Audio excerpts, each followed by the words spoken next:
MK Modi learning management system में आपका स्वागत है। पिछले सेशन में हमने देखा था किस प्रकार से रिटर्न्स को फाइल किया जा सकता है। जीएसटीआर 1 के बारे में स्पेसिफिकली हमने देखा था। हमने इसके लिए ऑफलाइन जो टूल है उसकी यूटिलिटी का प्रयोग किया है और एक हमने ऑनलाइन रिटर्न को भी भरना देखा था। इस सेशन में हम टैली के द्वारा जीएसटीआर 1 को प्रिपेयर करेंगे और देखेंगे इसके द्वारा प्रिपेयर करना कितना ही आसान है। इसमें हम जीएसटीआर 1 को प्रिपेयर करेंगे टैली की सहायता से। तो इसके लिए मैंने यहाँ पे एक नवटेक कंप्यूटर्स के नाम से जो कंपनी है उसे ओपन किया हुआ है। गेटवे ऑफ टैली पे यहाँ पे हूँ मैं।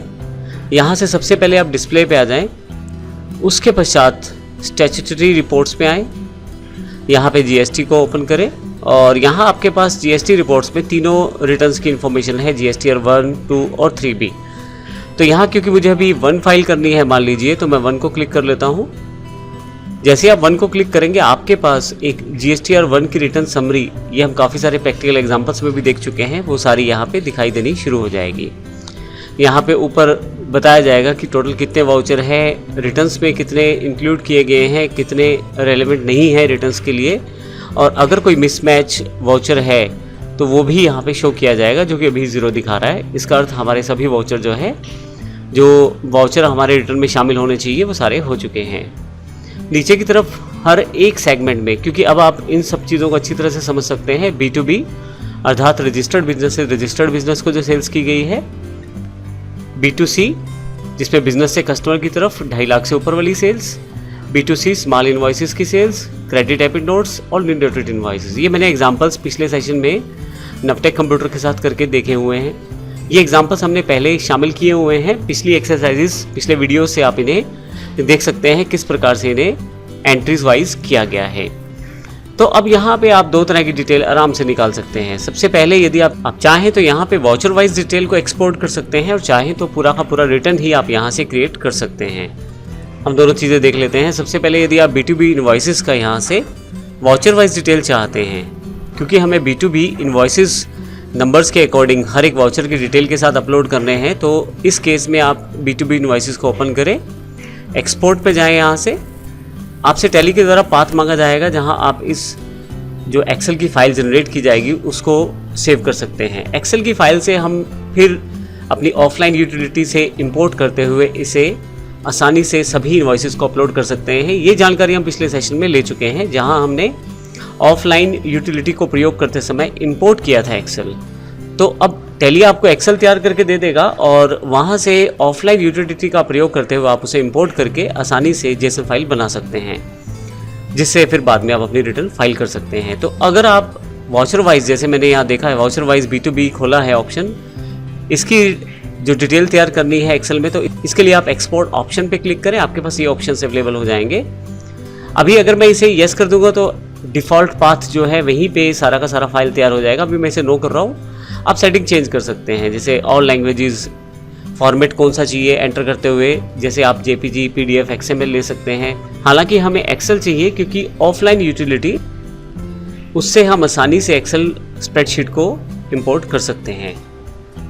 इसके पश्चात आप पाथ डिफाइन कर सकते हैं, जहां आपको ये फाइल चाहिए, फाइल का नाम क्या हो और शीट का नाम क्या हो, बेसिक इन्फॉर्मेशन है, और फाइनली मैं इसे यस कर देता हूँ।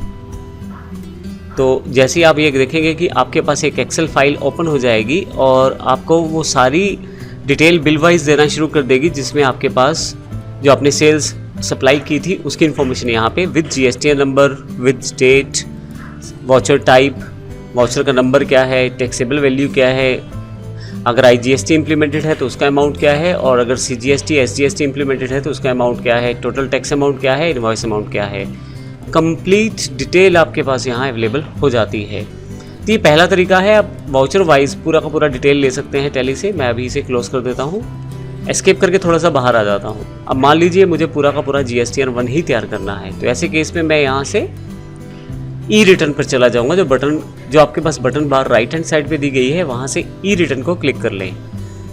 अब यहाँ पे क्योंकि ये एक मैसेज दे रहा है, मैं पहले से इसे प्रयोग कर चुका हूँ, ये कह रहा है कि पहले से ऑलरेडी एक्सपोर्ट किए गए हैं ट्रांजैक्शन, वो मैंने पहले भी कर चुका हूँ, कोई प्रॉब्लम नहीं है, ये सब के सब ओवरराइट हो जाएंगे अगर आप दोबारा भी करते हैं। मैं इसे यस कर देता हूँ, फाइनली एंटर करता हूँ, यस करता हूँ और पिछली फाइल को ओवरराइट कर देता हूँ।